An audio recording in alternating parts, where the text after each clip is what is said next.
খটাম করে উঠলো কি সে? দেখি দিনি।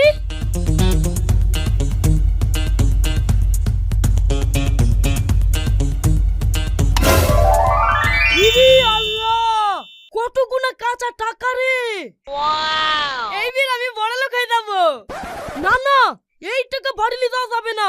আমার যা বউ, এই টাকা বাড়িলে গেলে সঙ্গে সঙ্গে জমিটার কানে পৌঁছে যাবে। আমি আর বড় লোক হতে পারবো না। টাকা নে, টাকা এইখানেই থাক। আগে একটা যুক্তি বার করি, তারপরে টাকা বাড়িলে যাবো।